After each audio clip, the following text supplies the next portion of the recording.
with the media watching, nag-autopsy daw ulit ng for a second time. And this was done in the residence. Okay, how can you do an autopsy sa bahay? Bahay nila? Ni Kian? May lamay eh. May lamay, tapos daming media. This was very controversial, remember? Tapos in-autopsy sa lamay? Naghanap sila ng lugar. Sabi ni Randy, binuhat pa nga nila eh, somewhere. So, anong magagawa mo doon? Okay? At saka hindi naman pathologist yan eh. Okay? So, I believe that second examination was just an external post-mortem examination. Because this was what was written in the report. But I have to give it to Pao because, may documentation, photo, pictures. Kaya, nung sinabing may tama dito sa tenga, imagine dyan asintado, at saka dito sa likod. Tapos parang ang insinuation was contact fire, meaning nakatutok. And may pictures. And that's the reason why you photo document. You expect to be asked question. I agree. Uy, mukha nga, may itim-itim doon. Lalo na yung sa tenga. Parang muzzle imprint pa yan. I agree. Mukhang close range contact.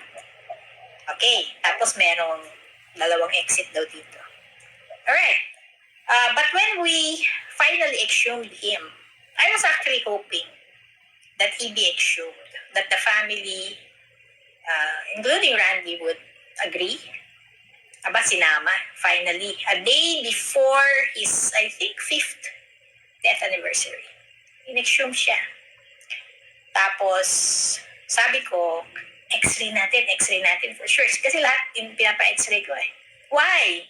Kasi sabi ng Pao, there's a third shot here sa left side daw sa chest. And documented. I agree. Ang entry. But the report did not explain what happened to the bullet. Hindi naalala ko yan. Kinukulit ko yung residente. May bala ba? And sabi niya, yes, ma'am. Oh, okay. Naiwan? Oh, yes. So that was the one that entered here. I presented this already in public. Tapos, yung bala nandito. So the next question is, how did it end up there? What could have been damaged? And so on. Anong trajectory, blah, blah. Okay? And so na-recover yung bala. And that bullet potentially could be traced to a particular gun, to a particular shooter. Okay? So he was shot 3 times. And if you correlate it with the scene, remember he was already in a crouching nakaganon. position. That in itself is a defensive position. Okay? Nakaganyan ka. And yet, somehow, meron baril dun sa kanyang left hand na sabi, hindi naman siya left-handed. Tapos yung shots niya, hindi ka pwede magtago ng baril doon. So, yung mga ganyan questions. Anyway, so, I got the bullet.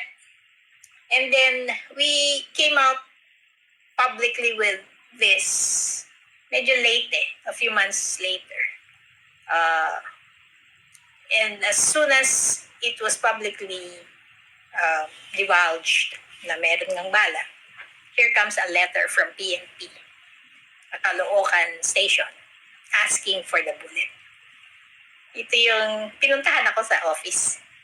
Sabi ko naman, nang natanggap Nakwento mo sa akin yan, Doc. Nagtatanggap ko yung letter, sabi ko, ba't ko bibigay?